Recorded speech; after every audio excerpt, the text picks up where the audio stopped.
Ainda tô meio lerdo do trânsito, da paradeza que tava ali, agora você pegou de surpresa, sabe? Mas tem bastante música bacana aí. Bom, não tem uma preferida sua aí? Umas duplas aí que você fala que eu gosto? A música nova do Michel Teló, que eu gosto bastante, que ele... Nossa. Nossa. Música boa, música muito Sabe boa. cantar? Sei, vou fazer um pedacinho dela aqui. Um pedacinho pra gente.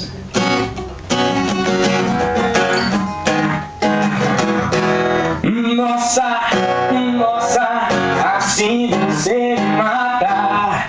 Ai, se eu te pego, ai, se eu te pego, delícia, assim você me mata. Ai, se eu te pego, ai, se eu te pego, hein? Sábado na balada,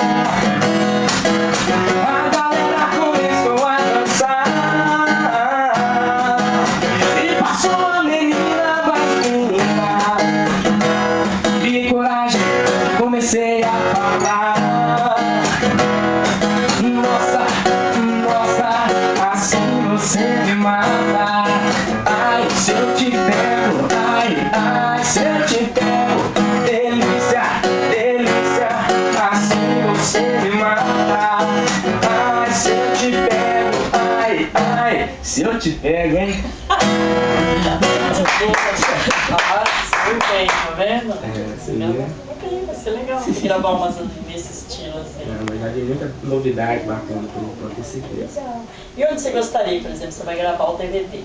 Onde você gostaria de gravar esse TVB? Gostaria de gravar na minha cidade natal, lá em Minas Gerais, Divinópolis, na cidade. Eita, Mimeirinho, né? O pessoal lá tem um carinho, o pessoal é apaixonado. A mulherada bonita, tem que ver não sai de lá por nada nesse mundo, viu? Muito bom demais. Eu quero gravar lá, se Deus quiser, eu vou ter essa oportunidade. E vai ser, se depender do pessoal lá, vai ser um sucesso. O pessoal lá gosta de Divinópolis, Minas Gerais. Eu gosto muito, o pessoal de Minas, muito receptivo. Eu gosto, todo ano eu vou pra lá. Eu gosto muito. Né? Espero ir na sua gravação do seu DVD. Que isso, combinado a mim, né? Que eu espero, conta com a sua presença lá. Opa, vamos ver. Todinha? Leandro Caetano, de São Paulo, está perguntando com qual cantor você gostaria de fazer um dueto, se pudesse. Com qual cantor? Cantora, né? Melhor. Vamos dizer, hoje aí, a Cláudia Leite, alguma coisa assim, quem sabe. Mineirinho, todas. Esse é chique demais da conta, vai.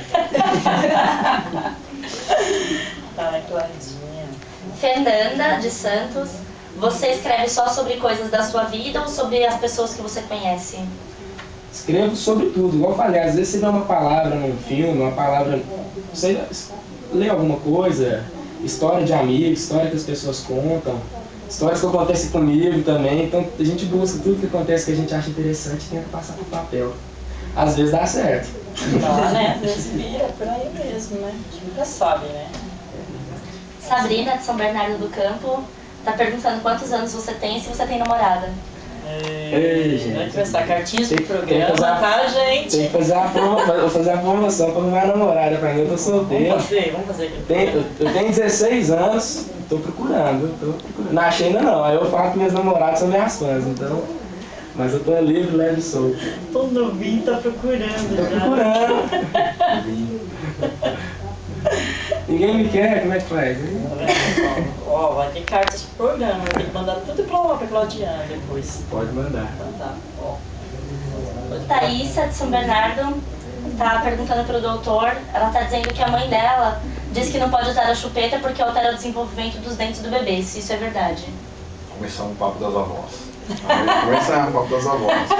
Então assim, é até engraçado porque é uma das primeiras avós que fala mal da chupeta, né? Porque a gente fala mal da chupeta, as avós falam mais, vocês usaram. Então, de novo, né? Se for usado comedido, se for usado com parcimônia, não tem problema, tá? Os dentistas falam que a criança tem que largar a chupeta até os 2 anos. Que até os 2 anos não tem alteração, mas a partir dos 2 anos pode trazer alteração da arcada dentária, tá? A gente pediatra é um pouco mais radical. Como a criança sai dessa fase, sai dessa necessidade oral com 9 meses, com 9 meses a gente pede para tirar, tá? Mas tem que falar para a avó que assim, pior que a chupeta que a gente tira aos 9 meses é o dedo, que se você não colocar a chupeta, às vezes a criança fica com o dedo, e aí? Como que a gente faz para tirar o dedo depois? Não dá. Então, tudo com bom senso na medicina. Pode substituir. O meu filho, doutor, ele trocou a chupeta pelo chocolate. Mas a gente usa muito, não só chupeta, né? Chupeta, mamadeira.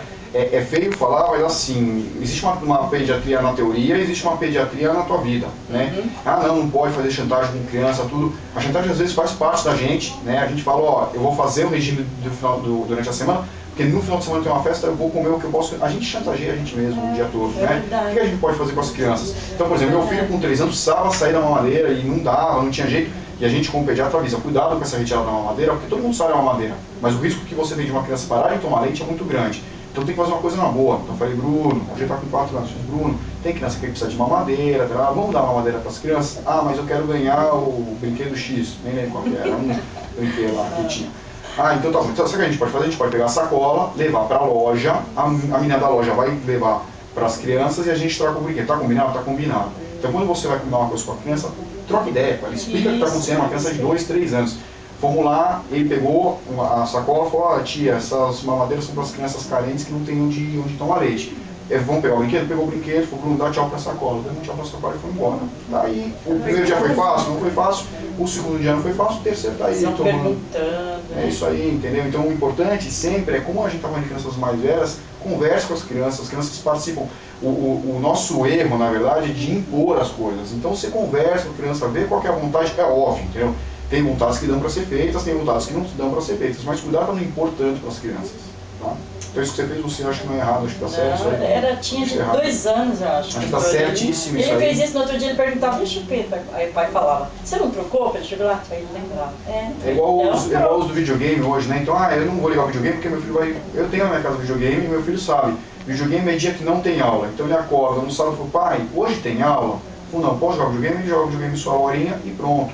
Então, a única coisa que é importante é que você impor disciplina no começo, né? Você também não pode começar o negócio, ficar aquela zona absurda e de repente aos 45 segundos não, vamos parar. Criança, a criança não existe para a criança uma exceção, a exceção para ela virar regra. Né? Então, é muito importante que na hora que a gente vai colocar a regra, coloca no começo. É esse o papo, é assim, quer, não tem problema. Aí você tem que impor. Então você impõe a regra e depois você vai dançando, óbvio, eles não são tão rígidos, mas eles não precisam saber que a gente está falando isso aqui. Com certeza. O meu já está com 20 anos, nunca mais perguntou das filhas. Ainda bem. Tadinha, nossa. Renata de Porto Alegre está perguntando para o doutor por que algumas mães não produzem leite.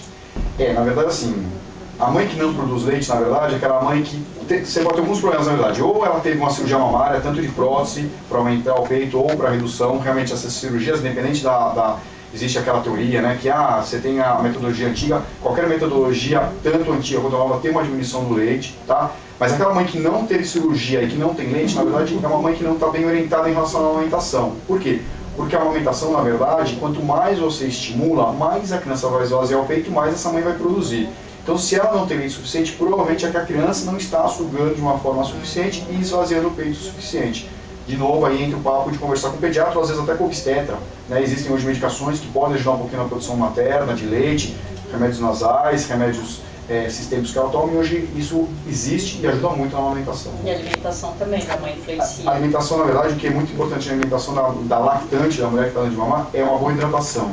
Então, assim, o organismo da gente é muito, muito egoísta. O meu organismo pensa em mim. Então, o organismo da mãe pensa nela. Se sobrar, ele vai produzir leite. Então, e é verdade, eu não vou deixar de produzir líquido para o meu rim para ter leite. Então, aquela mulher que está dando de mamar, é importante que ela tome pelo menos de 3 a 3,5 litros de líquido por dia. Para quê? Para ter os seus 2, 2,5 e para o resto do leite.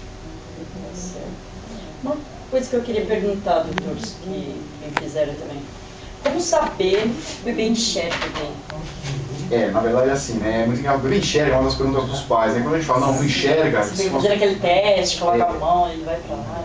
Na verdade, o que acontece? O bebê, quando nasce, até o primeiro mês, ele vê muito vulto. Né? Ele vê muito vulto. A partir de um mês, ele consegue ver, mas assim, os bebês até 6 meses, eles são muito míopes. Cada mês, cada dia que passa até os 6 meses, essa miopia, que é uma miopia fisiológica, vai melhorando, tá?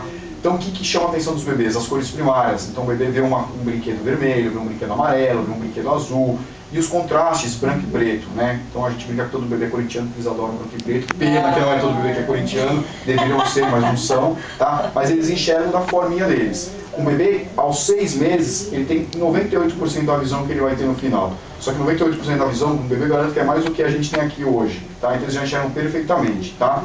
E o que eu acho que é importante você falar disso da visão, que uma coisa que assusta muito as mães não é a visão, mas as crianças ficam muito estrábicas, muito vesgas até o 6º mês. E as mães acham que as crianças são estrábicas, elas não são. Como ela está tentando focar um objeto por causa dessa miopia, é muito comum até o 6º mês o bebê ser estrábico. Então não precisa sair correndo, não precisa ir para o oftalmo, nada, a partir do 6º mês. A criança mantém esse estrabismo, aí precisa ser investigado pelo oftalmo. Isso é Até o importante. 6º mês. É super comum e super normal. E de se a criança ficar olhando só para um lado, quem tem mais física, ele fica só, se mexe, brinca para lá e ele tá só para cá. O que tem que ver, na verdade, o que acontece? Às vezes essa criança, ela dorme, né? Existe a briga das posições de dormir, então a gente, às vezes, tem muita gente que ainda indica dormir de lado, que não é errado, mas quando você vai dormir de lado, é importante você rodiziar. Então, às vezes, você coloca a criança só para dormir de um lado, e ela começa a olhar para aquele lado, por quê? Porque ela começa a ficar com torcicolo, uma contratura muscular. Então, a criança não está olhando para lá porque lá está a coisa que ela gosta, mas sim porque ela não consegue virar o rosto para lá. Então, tem que ficar esperto com isso, tá? E é visível, porque na hora que você vira o rostinho da criança, ela começa a chorar de dor. É um torcicolo, tá?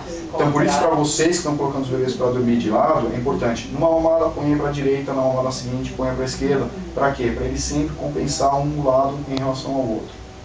Ok, entendi. Mais uma. Cantora Larissa Barbosa, da Praia Grande. Boa noite, Dulce, Claudinho, produção e convidados.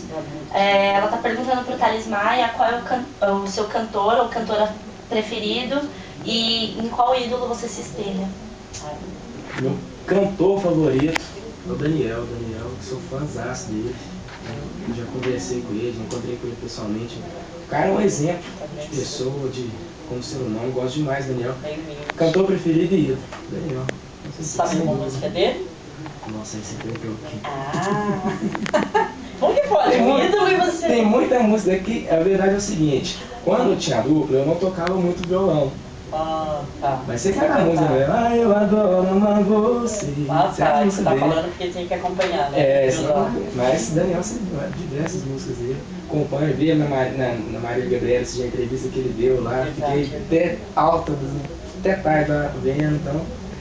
E eu já cantei com ele, já no mesmo palco. O cara é humilde demais, mais importante, verdade. Verdade.